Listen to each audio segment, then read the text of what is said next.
A lot of corrosion of metals get damaged because of oxygen. So if you talk about iron gets rust because of oxygen. So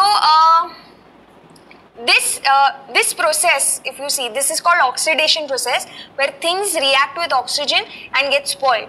So that oxidation is reduced by nitrogen, as we've written here. As I told you, we'll just study about this. So reduces oxidation because nitrogen is present in more amount, so it dilutes the oxygen present. Oxygen is highly reactive, nitrogen is not that reactive. So due to which it reduces the effect of oxygen. So the oxidation that you see, the metals that are getting corroded after a long time, if nitrogen wasn't present, the metals would be corroded in days time, okay, because the action of oxygen would be more. But it reduces oxidation because it dilutes oxygen.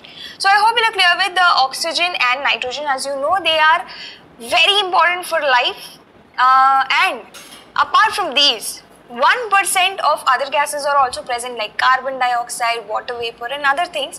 Let's study about that 1% now. Okay, let's come to carbon dioxide. Carbon dioxide is represented by CO2 formula. It's a compound. And when you talk about oxygen, we forgot to write. Okay, oxygen is O2, same like nitrogen. One particle always combined with the other. And carbon dioxide has one carbon particle and two oxygen particles, that's CO2.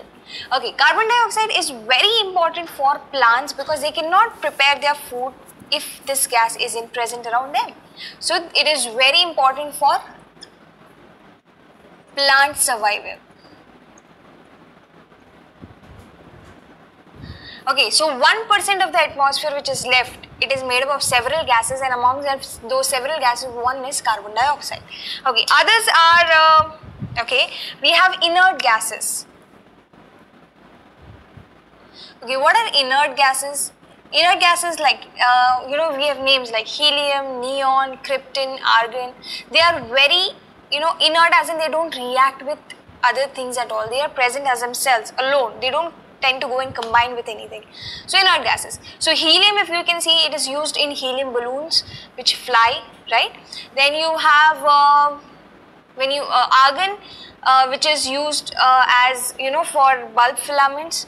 Then you also have neon lights are there. We use neon lights. So all these inert gases are very useful, okay, in hot air balloons,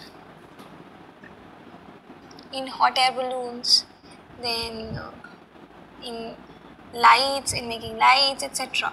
So they are very useful. Alright, apart from inert gases, what all we have, the other important part that is present in the atmosphere are the water vapors. Okay. Water vapors. Now we know that on the earth there is a lot of water. So whenever the sun rays reaches the earth, the water starts evaporating and it forms water vapors and it goes in the atmosphere. So water vapors are always present in the atmosphere. More the water vapor, humidity will be more. Less the water vapor, humidity will be less. So that's about the water vapors. Now these water vapors are very important because they recycle water on earth through water cycle. We know that, right? So water vapors go up, they form clouds, then they precipitate, rain comes down, and so the water is always recycled on earth. So water vapors are also important. Now apart from this, a lot, you can say a small amount is occupied by dust particles, some pollen grains from flowers, you have ash, then there is smoke, a little bit of salt particles, which are there in the atmosphere because of the sea. It's because salt is dissolved in the sea. Some particles are seen lower level of atmosphere, very close to the earth. Okay, so these particles are present in very small amount in the earth's atmosphere, and they are not useless particles. In fact, they are useful to some extent. They can act like nuclei for converting water vapors to raindrops. Now what happens is the vapors that rise up, they need to be converted into liquid states, right? So these particles act like nuclei, due to which they get in contact with these and they can come back to the liquid state. So that's how they can act like a nuclei.